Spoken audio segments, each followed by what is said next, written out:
Today on the podcast, I want to talk about what feels today like an underdog AI company, but has been fairly serious, and that is Mistral AI. I was pretty excited to hear recently that they are apparently on the verge of raising about $1 billion, which is exciting considering I haven't seen a ton out of Mistral AI. It's kind of one of those companies that's based in Paris, France. It was the biggest European company. They actually got a whole bunch of special sort of favors because the European Union and France wanted them to kind of be a good competitor to ChatGPT and OpenAI and these American companies. So they got a bunch of special deals where they were able to essentially use European compute training data centers and essentially got a bunch of favors and credits to build this really powerful model. Now, of course, it's a very talented team and they were able to do some interesting things, but I still felt like even with all of that, they've been falling quite a bit behind in the recent months and really in the last year, I feel like. So, this new $1 billion should be quite impressive. It's interesting where it's coming from, why they're getting the money. I wanted to do a whole episode talking about the state of Mistral AI today, where they're at and what they're capable of doing. And one thing that I did wanted to mention as well is if you want to actually go and try Mistral AI, you can do that on the AI Box website. So my own platform, I have AIbox.ai, and there's a playground where you can test out all of the different AI models. So one of those AI models that we have on here is Mistral. Something that you'll notice about Mistral is, and I'm sharing my screen if you're watching on YouTube or Spotify. Otherwise, I'll explain. But essentially, with Mistral, they have a handful of different models. So Pixtral Large Vision is kind of their best model. It's able to see images and understand, so you can actually upload files. They have Mistral Small, Mistral Large. They have an Edge version. So like this is a very small model that you typically put on like an Edge device. So like some sort of Internet of Things, some sort of device that doesn't necessarily need to be connected to the internet. What's cool about Mistral is when they first launched, they were really focused on open source. So a lot of their models, they don't, you don't necessarily need to have API access to their platform, although we have a partnership with Mistral to be able to bring them onto AI Box. But like, and so other developers as well, when I when I'm sitting here talking about what we are doing with them and with AI Box, like you can imagine that other developers are using this as well. So you can imagine this is also getting implemented into other things. Um, what's cool about them is they have a bunch of these kind of open source models that they just released for free, so anyone could use them. Sometimes we access them directly through Mistral, and sometimes we access them through a third party that took this open source model, is hosting it somewhere. Maybe they have a really cheap compute, and so you get a better deal. Typically, you get the best deal if you work directly with the company. But this is a really interesting thing, and you can also run these sort of like, for example, Mistral B Edge that we have.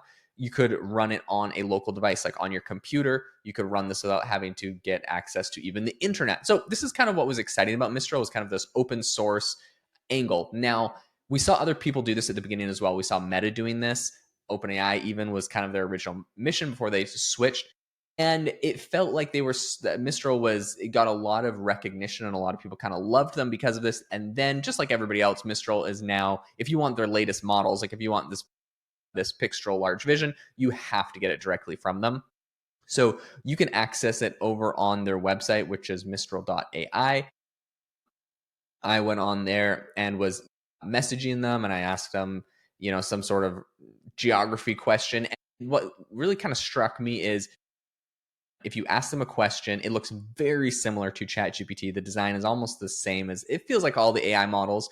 And I'm not even gonna lie, even like AI Box that I'm creating, a very similar design as everyone else. So I'm not bagging on everyone. I'm just saying it looks very similar. One thing I will say that it has is this thing called Flash Answer. So it's essentially showing that like this answer in particular was a very quick answer. You could see kind of more well thought out answers. They have, just like Grok, they have like a think button where they'll actually get it to think longer and give it more compute, so it has a more well thought out question or a response. And this is essentially what OpenAI pioneered, I think, this concept when OpenAI said, if we tell the AI model to think longer, we give it more compute, the answers are like way better on the benchmarks. And so when they released this, a lot of other people, Mistral, Grok, and a lot of other players sort of implemented these UI features, like this think button where it's like you're telling it this question's important, really think about it. And I don't even see this from OpenAI as much. On OpenAI, you just try to switch the model and pick which one you think can answer the question best. I like this think button though. So I think Mistral and Grok from XAI doing this. I think this is a great UI move. I personally use this think button on Grok a lot when I'm asking it questions. So yeah, I think overall that was a good play.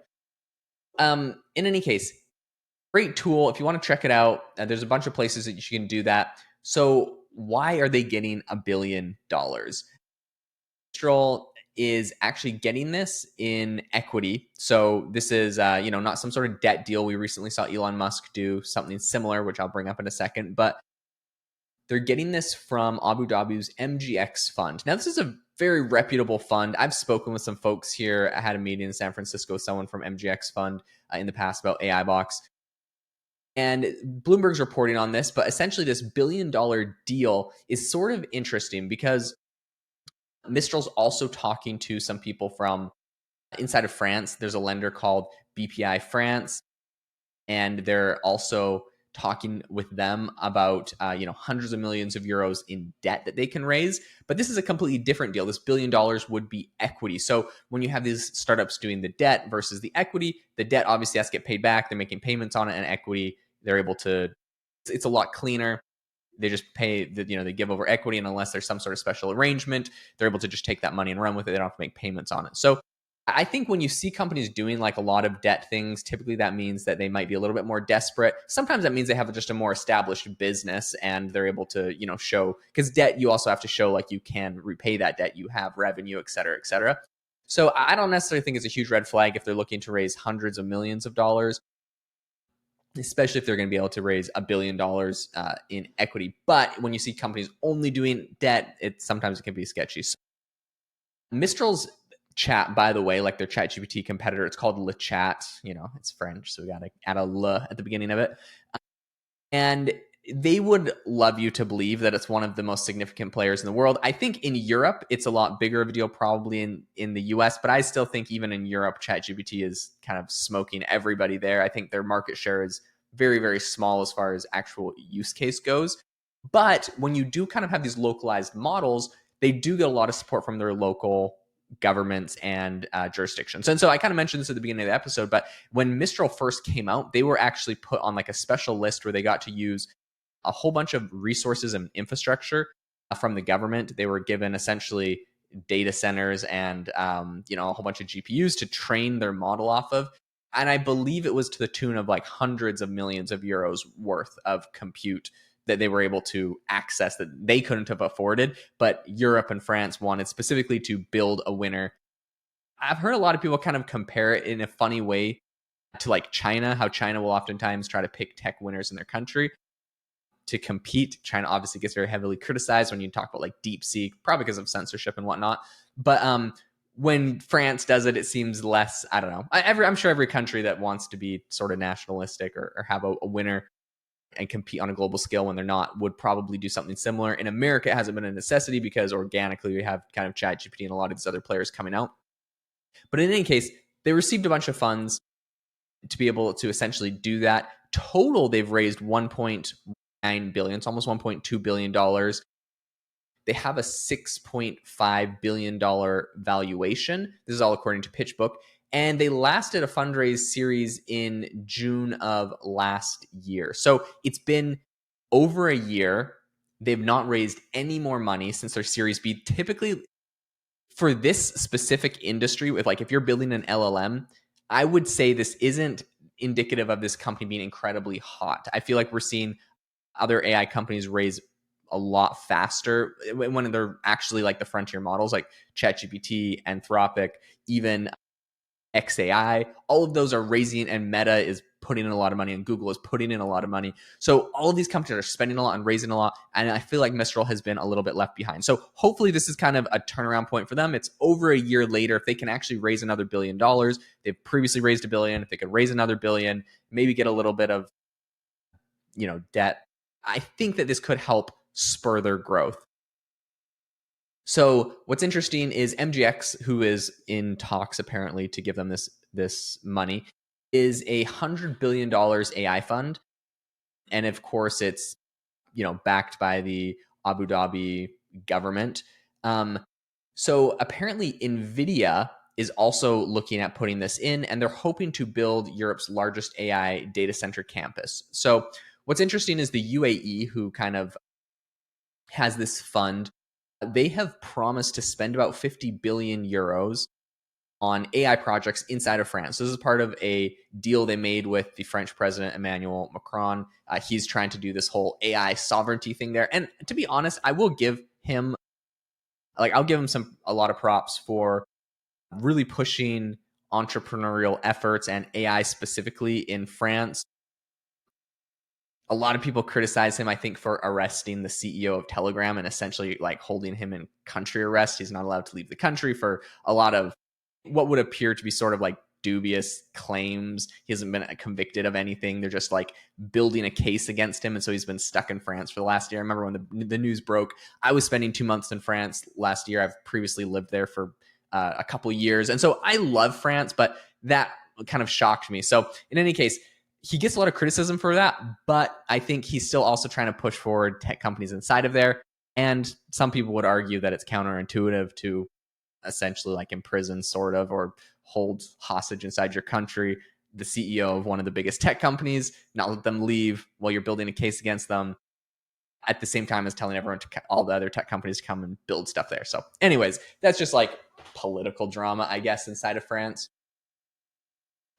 But they are really trying to push forward, right? They have this $50 billion that the UAE has committed to spend there. And so evidently, Mistral, one of the biggest AI companies inside of Europe, is going to be one of these companies that's taking a bunch of that money. So this probably seems like a no-brainer investment for them inside of the company. So I wanted to talk a little bit about where Mistral is today, what they do. If you're not super familiar, if you haven't specifically tried out Mistral before, I think it's a very interesting company.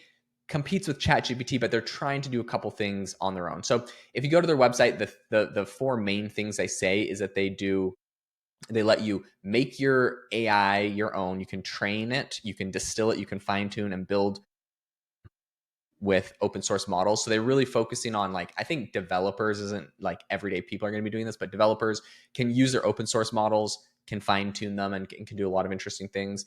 They have a big focus on agents, like I think everyone talks about, but they say deploy agents that execute, adapt, and deliver real results with powerful orchestration, tooling, and safety. Really, they're just saying they have an API and you can build them into, you can use them and plug them into software, kind of like I plugged them into AI box so that you can use them. You can also use them on, automated quote unquote agents or just automated tasks that you might build. One thing that is interesting that they do focus on is kind of this privacy angle. So because they have the open source model, they can be built, like they can be running on a device locally without connection to the internet. They kind of focus on this. They say deploy and build with AI anywhere, on premises, cloud, edge, device, and more, while retaining full control of your data. You don't have to send your data to their servers necessarily to use a Mistral model because of their open source. And so I think a lot of people like the privacy angle of that. People love the concept of what Apple was doing with Apple Intelligence, even though they completely dropped the ball on that and are delaying it to infinity and beyond. But they love the concept that you could run an AI model locally on, for example, your iPhone without having to send anything to the internet. And so this is kind of the same appeal of Mistral and what they're doing with their open source models. So all in all, I think they have a lot of good features that people are interested in. I do think they need more money in order to adequately execute. I talk to almost zero people ever who, when I say like, what AI model do they use, are like, oh yeah, like LeChat is like my number one AI model I use. Like, and maybe it's because I'm in America, but that's just not something I ever hear. I think they've made a lot of their money making direct partnerships with companies, specifically companies in Europe, who will, use them if they're just as good as any other model. Why not pick a European one? And so that's where, like, I feel like they're kind of at today. I hope they're able to raise this next round of funding, as I think this will help push them ahead a lot. It's an interesting product. It's a great platform. They have a couple other products and platforms that they've built out as well to help make their offering a little bit more unique and interesting. But overall, the core functionality is a ChatGPT competitor who I feel like is a couple versions behind ChatGPT. So hopefully they're able to raise this money and catch up. They don't have anything crazy with video or image or audio. They're just doing the text. And so I would really hope that with $1 billion, they'll be able to kind of get to the cutting front of the line here. We're seeing companies like Google, right? They released their latest model. They jumpstart everybody on the LLM arena, on the kind of on the leaderboards and stuff, and they get to the front. Grok was consistently doing that when they released Grok 3, and we'll see what happens with Grok 4. But it feels like whenever these big companies release a model, they become number one, and Mistral hasn't really had that moment where they've ever been number one and beaten out OpenAI or anyone else. And so hopefully this money is able to help them do that. Thank you so much for tuning into the podcast, listening to the state of Mistral today. Make sure to go check it out on AI Box if you haven't already tried Mistral. I think it's a pretty interesting tool, and it does have some interesting use cases, especially when you think about some of the things it's able to do on its edge computing models, and hopefully some of its more advanced models in the future. Make sure to leave a rating and review wherever you get your podcasts, and I will catch you in the next episode.